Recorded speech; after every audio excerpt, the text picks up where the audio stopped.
From the window of my principal's office here in Austin, the Texas hills roll out like a calm, green sea. It's quiet, peaceful. The air smells like fresh paint and possibility. My name is Ava, I'm 41 now, and most days, this view is all I see. But sometimes, when the light hits just right, it takes me back 3 years, to a Christmas Eve that felt less like an ending and more like an amputation. The night I finally understood that some family ties aren't bonds of love, but chains. It all started long before that, of course. These things always do. Growing up in our neat little suburban house outside Boston, I was the afterthought. My older sister, Brenda, for years my senior, was the sun everything and everyone orbited around. She was the star athlete, the straight-A student, the daughter my parents, Richard and Eleanor, could proudly show off at neighborhood barbecues. I was, just Ava. The quiet one with her nose in a book.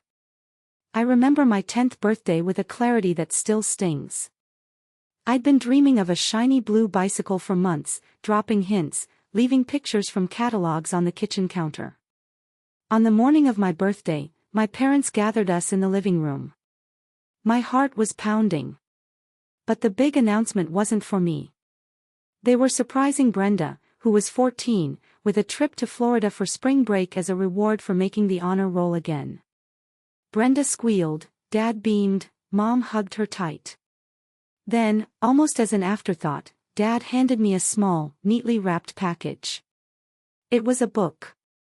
Happy birthday, he said, already turning his attention back to Brenda's travel plans. I felt a familiar coldness spread through my chest. It wasn't about the bike. It was the crushing realization that my biggest dreams were smaller than their everyday praise for her. I was invisible. That feeling followed me into adulthood. When I announced I wanted to be a teacher, my father scoffed. A hobby, not a career, Ava. Look at your sister, she's in business school. That's a real future.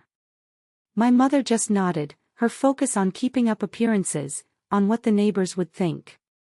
Then, at 20, my world tilted on its axis. I fell in love, fast and foolishly, and found myself staring at 2 pink lines on a pregnancy test in a cold dormitory bathroom. The guy vanished like smoke in the wind. When I went home to tell my parents, clutching my stomach, the invisible girl suddenly became a glaring stain on their perfect family portrait. My father's face was thunderous. An embarrassment, he boomed, his fist hitting the oak dining table so hard the salt shaker jumped. You've thrown your life away. My mother, Eleanor, just wept quietly into a handkerchief. What will people say, Ava? What will they say? Brenda, lounging in the doorway, just smirked, a cruel, satisfied little smile on her face. Always knew you'd be the one to screw up. They gave me an ultimatum, get rid of it or give it up for adoption. There was no third option, no offer of support. Just a cold, hard choice designed to erase their shame. I looked at their faces, my father's rage, my mother's tear-stained disappointment, my sister's smug victory, and I knew. I was alone in this. I'm keeping my baby, I said, my voice shaking but firm. My father pointed a trembling finger toward the door. Then you are no longer our responsibility. Get out. And just like that, I was cut off. I packed a single duffel bag and walked out into the biting December air, the door clicking shut behind me like a final judgment. That night, holding my barely there bump in a dingy motel room, I made a promise to the tiny life inside me. Her name would be Lily. And I would spend the rest of my life being the family she deserved. I would protect her, always. I just never imagined I'd have to protect her from them. The first few years were a blur of cheap apartments, ramen noodles, and the overwhelming, terrifying, beautiful love for my daughter, Lily. I finished my teaching degree by taking night classes, waitressing during the day with Lily sleeping in a carrier in the restaurant's back office. We didn't have much, but we had each other. Her first steps were taken on our cracked linoleum floor, her first words echoed in our tiny, one-bedroom walk-up. She was my entire world, a bright, shining star in my small universe. For 12 years, my family was a ghost. A card on Lily's birthday, unsigned. A brief, cold phone call on Christmas, always initiated by me. I built a wall around that part of my life, protecting Lily from the rejection I knew was waiting. But kids are curious. When Lily turned 12, she started asking questions. What are Grandma and Grandpa like, Mom? Why don't we ever see them? How do you explain to a child that her own grandparents see her as a mistake? Looking into her wide, hopeful eyes, I couldn't bear it. For her, I decided to try. I swallowed my pride, my anger, my hurt, and I reached out. I initiated the monthly Sunday dinners. Walking into that house again was like stepping back into a life that no longer fit. The air was thick with unspoken history. My father, Richard, was gruff but civil. My mother, Eleanor, was polite but distant. Brenda was, well, Brenda, dripping with condescension, her husband Frank a silent shadow beside her. Soon after, their son, Noah, was born, and the family's true dynamic snapped into sharp, painful focus. Noah became the new son. Richard, who had barely glanced at Lily, would spend hours on the floor, making car noises with the toddler. Eleanor, who had criticized my parenting at every turn, cooed over Noah's every gurgle. He was the golden grandchild, the redo, the one who wiped away the shame of me. And Lily. Lily was once again invisible. The Sunday dinners became a form of ritualistic torture. We'd sit at the long dining table, and the conversation would revolve entirely around Noah's latest milestone. Lily, a straight-A student just like her aunt once was, would try to join in. I won the citywide essay contest, she said once, her voice bright with pride. She was 14. Eleanor just nodded vaguely, not looking up from her plate. That's nice, dear. A moment later, she launched into a 10-minute story about how Noah had managed to use the potty all by himself. The table erupted in applause. I watched the light in my daughter's eyes dim, and a familiar, hot rage coiled in my gut. I wanted to scream. I wanted to flip the table. I wanted to grab Lily's hand and run out of that house forever. But I would look at Lily, who would give me a small, brave smile, and I'd stay. I stayed for her, hoping that one day, they would see her. Really see the incredible, brilliant, kind-hearted person she was. It was a fool's hope, and it would take one final, brutal act to make me see it. As Lily's 17th Christmas approached, something in her shifted. The quiet resignation she usually wore to those Sunday dinners was replaced by a determined spark. This year, she decided, would be different. This year, she would make them see her. She came to me one evening, her eyes shining with an idea. I'm going to make Grandma a gift, she announced. Something she can't ignore. It wasn't just any gift. Lily had a passion for history and a talent for art. Her idea was to create a one-of-a-kind photo album, a restoration of our family's past. For the next 2 months, that album became her entire world. She spent her allowance and the money she'd saved from her part-time job at the local library. She dug through my old boxes, finding faded, water-stained photos. She went to professional photo labs, learning from the technicians how to scan and digitally restore the cracked and yellowed images. She worked tirelessly, hunched over her laptop late into the night, painstakingly removing decades of dust and damage from photos of my mother as a young woman, of my grandparents on their wedding day, of a life that existed long before I was the family disappointment. She curated each page with artistic flair, mounting the restored images on heavy cardstock and writing captions in elegant calligraphy, telling the story of Eleanor's life. It was a masterpiece. A testament not only to her talent, but to her enormous, forgiving heart. She was trying to give my mother back her own history, to show her that she saw her, that she loved her. As I watched her pour her entire soul into this project, my heart ached with a mixture of pride and dread. A few days before Christmas, I got a call. A colleague at the high school where I taught was in the middle of a family emergency. Her husband had been rushed to the hospital. She was distraught, and she was supposed to be on duty grading final exams over the holiday. Without a second thought, I offered to cover for her. "Go," I told her. "Be with your family. I've got this." It meant I wouldn't be able to go to my parents' house on Christmas Eve until late in the evening. I sat Lily down and explained. She nodded, her expression unwavering. "It's okay, Mom. I can go by myself. I want to give Grandma her gift." She was so sure, so hopeful. Despite years of evidence to the contrary, she still believed in the good in them.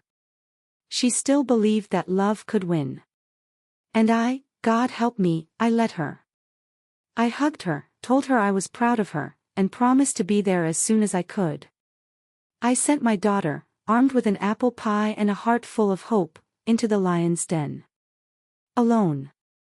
Thank you for watching. If you're enjoying this story, please hit the like button and subscribe to the channel. And let us know what city you're watching from in the comments below. Every comment helps this story reach more people. Thank you so much. I was halfway through a stack of essays on The Great Gatsby when my phone buzzed. It was Lily. My heart did a little flip.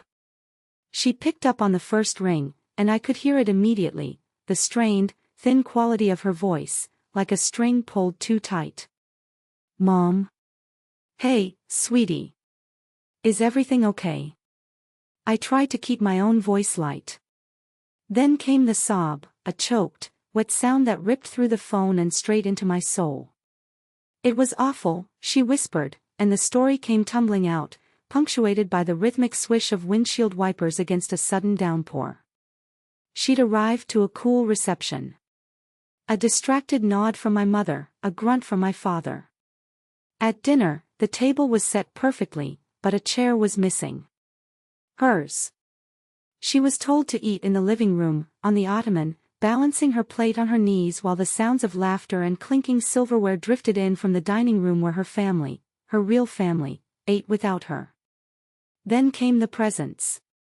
Noah was showered with expensive toys and designer clothes. Finally, with trembling hands, Lily presented her gift to Eleanor. She explained what it was, her voice full of nervous pride, as my mother unwrapped it.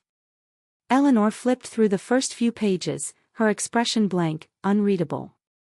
Lily told me she pointed to a beautifully restored photo of a young, smiling Eleanor on a swing. "I thought you'd like this one, Grandma," Lily had said, her voice small. Brenda, ever the vulture, had peered over our mother's shoulder. "God, Mom, what are you going to do with a bunch of old pictures? It's kind of depressing, isn't it?" And then it happened. Eleanor closed the album with a sharp snap. She looked not at Lily, but through her, as if she wasn't even there. "I don't need you to remind me of the past," she said, her voice as cold and brittle as ice. "This is useless." She stood up. With a calm, deliberate gait, she walked over to the grand stone fireplace where a festive fire was crackling merrily. And as my daughter watched in stunned, silent horror, my mother, her grandmother, took the album, the product of months of love and labor and hope, and tossed it directly into the flames. The corners of the album curled, blackened, and then burst into orange and yellow. The faces of our family's history dissolved into ash. "That," Eleanor said, turning back to the room and dusting off her hands, "is where trash belongs." Lily didn't remember running out of the house. She didn't remember getting into her car. All she knew was that she was on the highway, driving through a blur of rain and tears, the image of her heart's work being consumed by fire burned into her mind forever. Her sobs were raw, animal sounds of pure, unadulterated pain. Through the phone, I heard 17 years of quiet hurts, of being ignored, of feeling invisible, finally erupting into a single, soul-shattering cry. And in that moment, something inside me broke. The part that had always held out hope. The part that kept making excuses. It didn't just break, it vaporized. And in its place, something cold and hard and sharp as steel began to form. I don't remember the drive home. I only remember the white-hot rage that seemed to propel the car forward through the rainy streets. When I burst through the door of our apartment, I found Lily curled in a ball on the sofa, still in her pretty Christmas dress, shivering. The sound she was making wasn't crying anymore. It was a low, wounded moan. I knelt and wrapped my arms around her, pulling her tight against me. "I'm here," I whispered into her hair. "I'm here." She clung to me, her small body trembling. That was it. The final straw. The war was over. I had lost. I had spent 17 years trying to build a bridge to a family that was determined to burn it down. And that night, they had finally succeeded, using my daughter's heart for kindling. But as I held my broken child, I realized they hadn't won. They had just shown me the only move I had left to make. After Lily finally cried herself to sleep, I sat in the dark, the only light coming from the twinkling lights on our small Christmas tree. I didn't cry. The time for tears was over. I opened my laptop. My hands were steady. I found the email from the headhunter, the one I'd received months ago and dismissed. Principal position. Austin, Texas. Excellent school district. A new start. It wasn't an email anymore. It was a lifeboat. The next morning, I called my friend Simone, a shark of a family lawyer who had handled my non-existent divorce years ago, for a bottle of good wine. "Simone, it's Ava," I said, my voice even. "I need you to make some changes to my will. I want my mother, Eleanor, completely removed. Everything." There was a brief pause on the other end of the line. "Consider it done," she said. "Are you okay?" "I'm better than okay," I replied. "I'm finally free." Then, Lily and I sat at the kitchen table together. I told her my plan. I saw the fear in her eyes, the fear of leaving everything she knew behind. But underneath it, I saw something else: relief. A deep, profound relief. Together, side by side, we composed an email. There were no accusations, no drama. Just cold, hard facts. We detailed the years of neglect, the blatant favoritism, and the final, unforgivable act of cruelty on Christmas Eve. "Your actions have made it clear," we wrote, "that you do not consider Lily, or myself, to be a part of your family. We have decided to accept that. We are moving to Austin at the end of January. We are cutting off all contact. This is not open for discussion. This is a final decision. Perhaps one day, if you are capable of genuine remorse and a fundamental change in your behavior, we can revisit this. Until then, goodbye." We hit send. It felt less like an ending and more like a beginning. The storm hit 3 days later. Not with a phone call, but with a furious pounding on our apartment door. I looked through the peephole. It was all of them. Richard, Eleanor, and Brenda, standing on my welcome mat like a tribunal.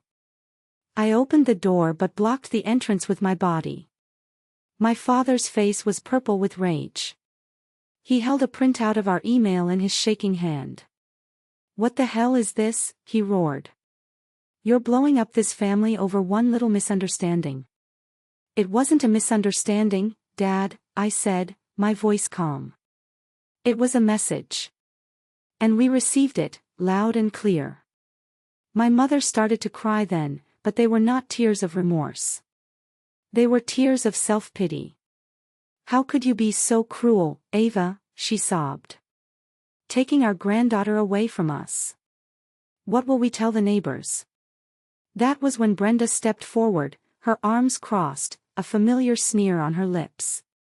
"This is so typical of you.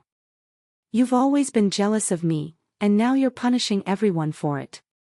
And you're dragging Lily into it. She's just being overly sensitive, as usual.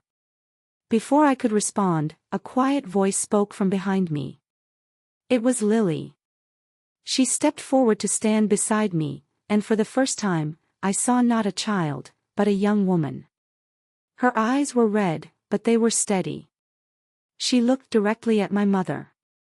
It wasn't just an album, Grandma, she said, her voice clear and strong. It was every hope I ever had that you might love me. And you burned it. You burned it like it was nothing. My mother flinched, for the first time looking genuinely stunned. But my father just grew angrier. You ungrateful child, he bellowed at me.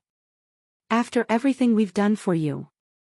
A laugh escaped my lips. A dry, bitter sound. Done for me? You did nothing for me. You threw me out. Everything I have, everything I am, I built myself. Not with your help, but in spite of your absence. I looked at their 3 faces, twisted with anger and indignation. And I felt nothing. No pain. No regret. Just a vast, empty space where a family used to be. Our worth is not determined by you anymore, I said, my voice dropping to a near whisper. The trial is over. The verdict is in. We're done. And with that, I closed the door, shutting out their sputtering rage and righteous indignation. I locked it, turned the deadbolt, and leaned my back against the wood, listening as their footsteps finally retreated. Lily and I stood there in the silence of our hallway, and for the first time in a very long time, we both felt like we could finally breathe. 3 years have passed since that day. Moving to Austin was the hardest and best thing we ever did. The first few months were tough, of course. Lily felt lonely at her new high school, and I was overwhelmed by the demands of my new job. There were nights we both just sat on the floor of our new, empty apartment and wondered if we'd made a terrible mistake. But we hadn't. Slowly, surely, we built a new life, a real life. I poured myself into my work, and last year, I was promoted to principal. Lily, after a rocky start, found her tribe in the school's literary magazine and went on to win a full scholarship to the University of Texas, where she's now a star of the creative writing program. Our family is different now. It's not one of blood, but of choice. It's Simone, who flies down twice a year with gossip and legal advice. It's our neighbors, who bring over tamales on holidays and look after our cat when we're away. It's the group of teachers and their kids who have become our weekend barbecue and game night crew. Our Thanksgiving table is loud, chaotic, and filled with laughter. There are no empty chairs. There is no one balancing a plate on their knees. There is only love. We still hear news from Boston sometimes, through the grapevine. It's not good. My father's health has declined, the stress, doctors said, took a toll on his heart. My mother, Eleanor, lives alone in that big, silent house. Her social circle dwindled after the drama of our departure. Brenda and Frank divorced. Apparently, he got tired of living in a family built on toxicity. She's struggling, jumping between temp jobs, and friends say their son, Noah, is having a difficult time. I don't take pleasure in their misery. I truly don't. I just feel a profound sense of peace. The best revenge, I've learned, isn't watching your enemies suffer. It's building a life so full of joy and light that their darkness can no longer touch you. It's knowing you broke the cycle of pain. It's knowing you protected your child. Sometimes I wonder, though. Was I wrong for completely cutting off my family to protect my daughter, or was I too cruel? Thank you for listening to my story. Please hit that like button if you enjoyed it, and don't forget to subscribe to the channel for more stories like this one. I'd love to hear your thoughts in the comments below.